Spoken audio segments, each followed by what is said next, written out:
ഇതെന്താപ്പത് കഥ?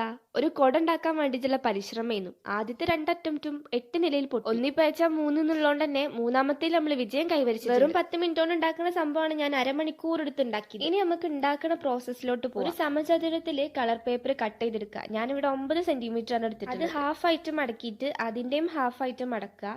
എന്നിട്ട് മുകളിലുള്ള സൈഡ് ഓപ്പോസിറ്റ് സൈഡിലേക്ക് മടക്കിയിട്ട് ഒരു ട്രയാങ്കിൾ ഷേപ്പിൽ കിട്ടും. ഇനി അതിൽ ഇതേപോലെ ഒന്ന് വരച്ചു കൊടുക്കുക. ഇവിടാണ് നമുക്ക് നേരത്തെ തെറ്റ് പറ്റി. വരച്ചു കൊടുക്കുന്ന ടൈമില് ട്രയാങ്കിളിന്റെ 2 സൈഡും ക്ലോസ് ആയിട്ടുള്ള ഭാഗത്ത് വരച്ചു കൊടുക്കുക. അല്ലാന്നുണ്ടെങ്കിൽ കട്ട് ചെയ്ത് കഴിഞ്ഞാല് കൊട നമുക്ക് പകുതി ആയിട്ടാവും കിട്ടും. ഇനി അങ്ങോട്ട് നിങ്ങളുടെ ചോയ്സ് ആണ്. കൊട എങ്ങനെ വേണേലും ഡെക്കറേറ്റ് ചെയ്ത് ഡെക്കറേഷൻ ഒക്കെ കഴിഞ്ഞിട്ട് ഈ വരച്ച ലൈനിലൂടെ വീഡിയോയിൽ കാണുന്ന പോലെ അങ്ങോട്ട് മടക്കി കൊടുക്കുക. കൊടേന്റെ മുകൾ ഭാഗം സെറ്റ് ആയിട്ടുണ്ട്. ഇനി അത് പിടിക്കാനുള്ള ഒരു കാല് വേണം. അതിന് വേണ്ടിയിട്ട് ഒരു ബഡ്സ് എടുക്കുക. അതിന്റെ ഒരു സൈഡിലെ കോട്ടൺ കട്ട് ചെയ്ത് കൊടുക്കുക. മറ്റേ സൈഡിലെ കോട്ടണില് ഗ്ലൂ തേച്ചിട്ട് അത് കൊടേന്റെ ഭാഗത്ത് ഒട്ടിച്ചു കൊടുക്കുക. അങ്ങനെ നമ്മളെ ക്യൂട്ട് കുട്ടി കൊട സെറ്റ് ആയി. ഫൈനൽ ലുക്ക് നല്ല ക്യൂട്ട് ആയിട്ടുണ്ട്. എനിക്ക് നല്ലപോലെ ഇഷ്ടപ്പെട്ടു. ഞാൻ കുറച്ച് കഷ്ടപ്പെട്ടെങ്കിലും ഫൈനൽ ലുക്ക് സെറ്റ് ആണല്ലോ. നിങ്ങൾക്ക് ഇഷ്ടപ്പെട്ടാണെങ്കിൽ ലൈക്ക് ചെയ്യാൻ വേണ്ടിയിട്ട് മറക്കണ്ട.